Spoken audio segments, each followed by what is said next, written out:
जय हिंद, वंदे मातरम। स्वागत है आप सभी का जीएस विद आंसू पर।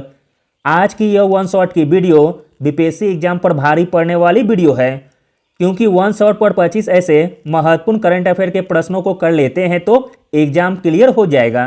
25 क्वेश्चन आप सभी भाई और बहनों के नाम। पहला प्रश्न है, स्वतंत्र भारत के पहले मतदाता श्री श्याम शरण नेगी का संबंध किस राज्य से है? इंपॉर्टेंट प्रश्न है। स्वतंत्र भारत के पहले मतदाता श्री श्याम शरण नेगी का संबंध है हिमाचल प्रदेश से। Option number A. अगला प्रश्न देखते हैं। इंपॉर्टेंट प्रश्न है, विश्व की सबसे लंबी रिवर क्रूज की शुरुआत भारत में कहां से कहां तक की गई है? विश्व की सबसे लंबी रिवर क्रूज की शुरुआत की गई है वाराणसी से डिब्रूगढ़ तक। Option number B. अगला प्रश्न देखते हैं। मोस्ट इंपॉर्टेंट प्रश्न है, गोवा में आयोजित 53वें अंतर्राष्ट्रीय फिल्म महोत्सव का फोकस देश था। गोवा में आयोजित 53वें अंतर्राष्ट्रीय फिल्म महोत्सव का फोकस देश था फ्रांस। Option number C. अगला प्रश्न देखते हैं। वर्ष 2023 में कॉप 28 का आयोजन कहां किया जाएगा? मोस्ट इंपॉर्टेंट प्रश्न है। वर्ष 2023 में कॉप 28 का आयोजन किया जाएगा दुबई में। Option number A. अगला प्रश्न देखते हैं। जलवायु परिवर्तन पर संयुक्त राष्ट्र फ्रेमवर्क कन्वेंशन का 27वां सम्मेलन कॉप 27 कहां संपन्न हुआ है? इंपॉर्टेंट प्रश्न है। तो दोस्तों, कॉप 27 का सम्मेलन हुआ है मिस्र के शर्म अल शेख में। Option number C. अगला प्रश्न देखते हैं। अहमदाबाद दिल्ली संपर्क क्रांति एक्सप्रेसवे का नाम बदलकर क्या किया गया है? इंपॉर्टेंट प्रश्न है। अहमदाबाद दिल्ली संपर्क क्रांति एक्सप्रेसवे का नाम बदलकर किया गया है Akshardham express. Option number A. अगला प्रश्न देखते हैं। मोस्ट इंपॉर्टेंट प्रश्न है, चुनाव आयोग ने मैथिली ठाकुर को किस राज्य का स्टेट आइकन नियुक्त किया है? आंसर है ऑप्शन नंबर बी, अपना प्यारा बिहार राज्य का। अगला प्रश्न देखते हैं। इंपॉर्टेंट प्रश्न है, क्योंकि भारत का पहला है। जानवरों के लिए भारत की पहली मोबाइल आईवीएफ लैब कहां बनाई गई है? जानवरों के लिए भारत की पहली मोबाइल आईवीएफ लैब बनाई गई है गुजरात में। Option number C. अगला प्रश्न देखते हैं। इंपॉर्टेंट प्रश्न है, यूरोपीय संघ में शामिल होने वाला 27वां देश कौन सा है?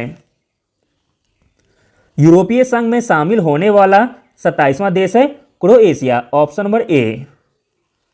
अगला प्रश्न देखते हैं। इंपॉर्टेंट प्रश्न है, देश का पहला कार्बन तटस्थ फॉर्म किसे घोषित किया गया है? इंपॉर्टेंट प्रश्न है, क्योंकि देश का पहला है। देश का पहला कार्बन तटस्थ फॉर्म घोषित किया गया है केरल स्टेट सीड फॉर्म को। Option number A. अगला प्रश्न देखते हैं। जनवरी 2023 में आयोजित होने वाले गोल्डन ग्लोब अवार्ड में किस फिल्म को 2 श्रेणियों में नामांकित किया गया है? तो दोस्तों, वह फिल्म का नाम है RRR, यानी कि RRR। अगला प्रश्न देखते हैं। इंपॉर्टेंट प्रश्न है, जनवरी 2023 में भारत अंतर्राष्ट्रीय विज्ञान महोत्सव कहां आयोजित किया जाएगा? जनवरी 2023 में भारत अंतर्राष्ट्रीय विज्ञान महोत्सव का आयोजन किया जाएगा मध्य प्रदेश के भोपाल में। Option number A. अगला प्रश्न देखते हैं। भोपाल में राष्ट्रीय निशानेबाजी चैंपियनशिप में 10 मीटर पिस्टल जूनियर महिला स्पर्धा में किसने स्वर्ण पदक जीता है? किसने स्वर्ण पदक जीता है? तो मनु भाकर ने। Option number B. अगला प्रश्न देखते हैं। मोस्ट इंपॉर्टेंट प्रश्न है, कौन सा राज्य में प्राकृतिक संसाधनों की रक्षा के साथ साथ उन्हें पुनर्स्थापित करने के लिए अपना जलवायु परिवर्तन मिशन शुरू करने वाला पहला राज्य बन गया है? तो दोस्तों, वह पहला राज्य बन गया है तमिलनाडु। Option number A. अगला प्रश्न देखते हैं। मोस्ट इंपॉर्टेंट प्रश्न है, यूनिसेफ दिवस 2022 की थीम क्या है?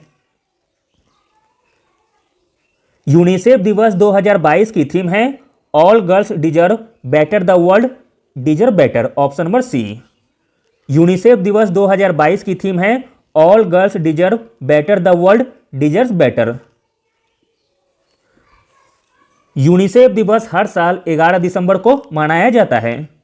अगला प्रश्न देखते हैं, इंपॉर्टेंट प्रश्न है, कौन सा यूपीआई पर क्रेडिट कार्ड का समर्थन करने वाला भारत का पहला भुगतान गेटवे बन गया है? मोस्ट इंपॉर्टेंट प्रश्न है। यूपीआई पर क्रेडिट कार्ड का समर्थन करने वाला भारत का पहला भुगतान गेटवे बन गया है रेजर पे, ऑप्शन नंबर ए।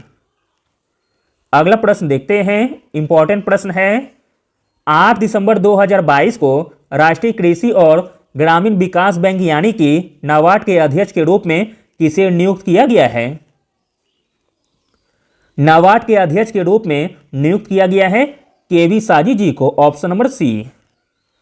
अगला प्रश्न देखते हैं, मोस्ट इंपॉर्टेंट प्रश्न है, ऑक्सफोर्ड यूनिवर्सिटी प्रेस ने 2022 के लिए निम्नलिखित में से किसे वर्ड ऑफ द ईयर चुना है? ऑक्सफोर्ड यूनिवर्सिटी प्रेस ने 2022 के लिए वर्ड ऑफ द ईयर चुना है गॉबलिन मोड को, ऑप्शन नंबर सी। अगला प्रश्न देखते हैं, इंपॉर्टेंट प्रश्न है, किस देश ने एक ऐसा तरीका अपनाया है जो 1 जनवरी 2009 को या उसके बाद पैदा हुए किसी भी व्यक्ति को सिगरेट बेचने पर प्रतिबंध लगाएगा? तो दोस्तों वह देश है न्यूजीलैंड, ऑप्शन नंबर बी। अगला प्रश्न देखते हैं, निम्नलिखित में से किसने गुजरात के अहमदाबाद में नरेंद्र मोदी स्टेडियम में विजय हजारे ट्रॉफी 2022 जीती है? इंपॉर्टेंट प्रश्न है, विजय हजारे ट्रॉफी 2022 जीती है सौराष्ट्र ने, ऑप्शन नंबर ए। सौराष्ट्र ने गुजरात के अहमदाबाद में नरेंद्र मोदी स्टेडियम में विजय हजारे ट्रॉफी जीतने के लिए फाइनल में महाराष्ट्र को 5 विकेट से हराया था। अगला प्रश्न देखते हैं, इंपॉर्टेंट प्रश्न है, 7 दिसंबर 2022 को टाइम पत्रिका के द्वारा 2022 का पर्सन ऑफ द ईयर किसे नामित किया गया है? टाइम पत्रिका के द्वारा 2022 का पर्सन ऑफ द ईयर नामित किया गया है वोलोदिमिर जेलेंस्की को, ऑप्शन नंबर डी। अगला प्रश्न देखते हैं, इंपॉर्टेंट प्रश्न है, मेडिकल्स ऑफ फेस योगा पुस्तक के लेखक कौन हैं? मेडिकल्स ऑफ फेस योगा पुस्तक के लेखक हैं Mansi Gulati, option number A. अगला प्रश्न देखते हैं, डीना बोलुआर्टे ने किस देश की पहली महिला राष्ट्रपति बनकर इतिहास रचा है? इंपॉर्टेंट प्रश्न है, तो दोस्तों वह देश है Peru, option number A. Dina Boluarte ने पेरू देश की पहली महिला राष्ट्रपति बनकर इतिहास रचा है। अगला प्रश्न देखते हैं, सितंबर 2022 में किस राज्य में भारत की पहली लिथियम आयन सेल फैक्ट्री का उद्घाटन किया गया है? सितंबर 2022 में भारत की पहली लिथियम आयन सेल फैक्ट्री का उद्घाटन किया गया है आंध्र प्रदेश में, ऑप्शन नंबर बी। अगला और अंतिम प्रश्न देखते हैं, किसे पहली बार महारानी एलिजाबेथ द्वितीय वुमेन ऑफ द ईयर पुरस्कार के विजेता के रूप में नामित किया गया है? पहली बार महारानी एलिजाबेथ द्वितीय वुमेन ऑफ द ईयर पुरस्कार के विजेता के रूप में नामित किया गया है सुएला बेबरमैन को, option number A. Thank you.